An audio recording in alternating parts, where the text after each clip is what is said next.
Israeli forces intensify airstrikes on Gaza, more hostages are released.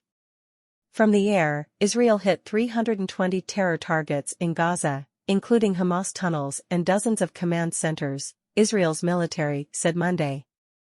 On the ground, residential buildings were leveled and more than 400 people were killed in a 24-hour period, according to the Gaza Health Ministry, an agency of the Hamas-controlled government. On the 17th day since Hamas's brutal surprise attack, the Israel-Gaza war expanded in words, deeds, and scope, even as diplomatic and humanitarian drives to ease the conflict accelerated. Israel continued to warn that it is preparing a ground invasion of Gaza, yet the command to begin that attack has not come. Western leaders are urging Israel to hold off while talks continue toward the freeing of more hostages. In a possible nod in that direction, Hamas late Monday released 2 hostages, Yoheved Lifshitz and Nurit Cooper, Israeli women in their 70s and 80s, to the Red Cross following mediation efforts by Qatar and Egypt. The women crossed through Gaza's Rafah border station into Egypt, were driven away from the border in ambulances and helicoptered to an Israeli hospital. Hamas said over the weekend that it sought to release the 2 for crushing humanitarian reasons. Both women's husbands remain in captivity. Hamas and Israel mark each day of war with new numbers measuring the accumulation of death and destruction. The Gaza Health Ministry said more than 5,000 Gaza residents have been killed so far, including 436 in the past 24 hours, primarily in the enclave south, where Israel has told more than 1 million Gazans to seek shelter from air raids in the north. The ministry's figures, which could not be independently confirmed, are not broken down between civilians and militants. Israel issued a new tally of the hostages, 222 in the latest accounting, taken by Hamas commandos during their October 7 assault. Israel Defense Forces spokesman Rear Admiral Daniel Hagari said Monday that 1 Israeli soldier was killed and 3 wounded in the latest operations in Gaza, which he described as limited raids to get intelligence on the missing and the hostages. The IDF said it has now killed 5 Hamas Air Force commanders, including Ibrahim al-Sahar, whom Israel called the head of the anti-tank battery of the group's northern division. Officials said he was responsible for planning and directing missile attacks, including one that killed an Israeli soldier in 2021. Touring his country's southern border Monday, Israeli Defense Minister Yoav Gallant said, "We are preparing thoroughly for the next step, a multilateral operation in the air, ground and sea." After joining a Navy patrol off Israel's southern coast, Gallant told the forces that it will come soon. "Do your work, get ready," he said. "We will need you." As the conflict on the ground and in the air heated up, diplomatic and humanitarian initiatives also gained momentum. A third convoy of trucks carrying food, water and medicine entered Gaza through the border with Egypt on Monday. Israeli officials said they inspected the cargo to ensure that no fuel was delivered to Gaza, because they fear it would be used to power Hamas rockets. A UN spokesman, Stefan Dujarric, said the shipments so far amount to 4% of the usual daily average of commodities entering Gaza. "About 220 trucks are ready and willing to go in," he said.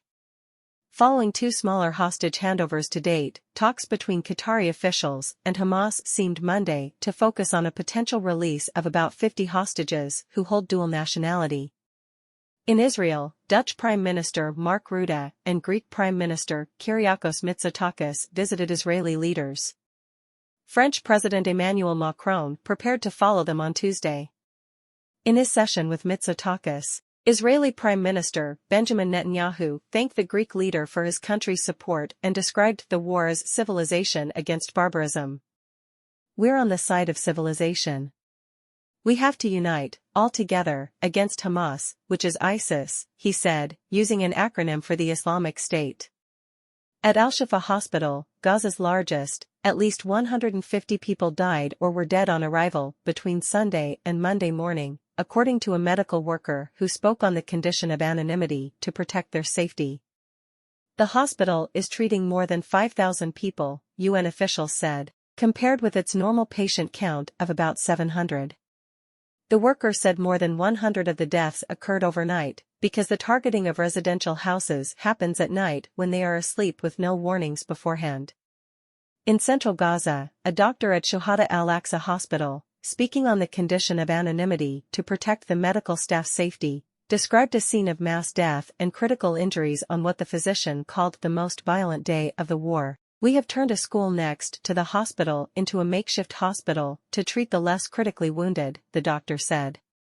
"We have a huge number of people who took refuge in the hospital. We are too busy to count them, but huge numbers. They feel safer inside the hospital." At the Rafah border crossing, aid vehicles entered the Palestinian enclave Monday, carrying 20 truckloads of food, water and medicines, part of what the White House called a continued flow of aid that Netanyahu and President Biden agreed to in a call on Sunday. The United Nations has said Gaza needs about 100 trucks a day to meet its most urgent needs. Emergency officials in Gaza called the new aid a drop in a bucket of need and lamented the lack of fuel, which the densely populated territory needs to power generators to pump water and produce electricity. The Gaza Health Ministry said Monday that hospitals and clinics throughout the Strip are collapsing and running out of basic supplies.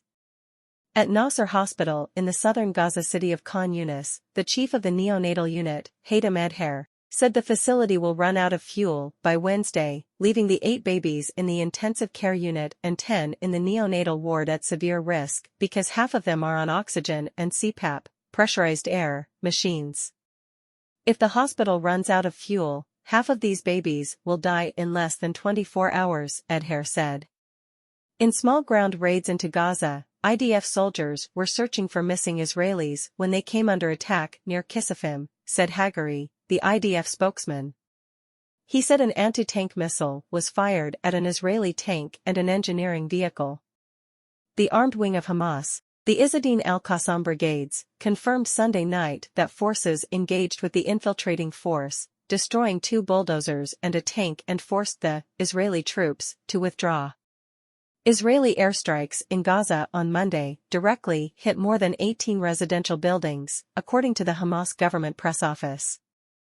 A strike Monday morning hit a residential building in Jabalia, killing 17 people and injuring dozens more, the health ministry in Gaza said. Among the dead were at least 11 members of Khalil Abu Yahia's family, 6 of whom were children, he told the Washington Post by phone from central Gaza. The others killed were his relatives' neighbors, he said. He expected the death toll to rise because some of the injured were badly disfigured. The children were supposed to be at school with exams, but like every other kid in Gaza, they were sitting in their homes, Abu Yahia said. Then, all of a sudden, Israel bombed their house without any prior warning. The attacks continued through the night Monday, with a strike on a residential complex in the Shadi refugee camp in the north. Scores of people were killed and wounded, a health ministry spokesman told Reuters. The war has already displaced more than 1 million people in Gaza, as residents flee air raids and heed Israeli warnings to evacuate, and hundreds of thousands in Israel, where the Hamas attack devastated towns across the south and where the military is working to evacuate northern communities that are vulnerable to Hezbollah assaults from Lebanon. In Israel, tent cities are popping up on athletic fields and near community centers to accommodate some of the estimated 300,000 people who fled areas near the Gaza and Lebanon borders. In Eilat on the Red Sea, Mayor Eli Lankry said his city's population had doubled and its 12,000 hotel rooms were full of displaced people. For Gazans, after more than 2 weeks of war, there remains nowhere safe to go as despair and anger grow. Many Israelis want Hamas and its forces destroyed once and for all, whatever the cost. At a briefing at Israel's Air Force Operations Command and Control Center, Gallant said that a ground campaign in Gaza may take a month, 2 or 3, but at the end there will be no more Hamas.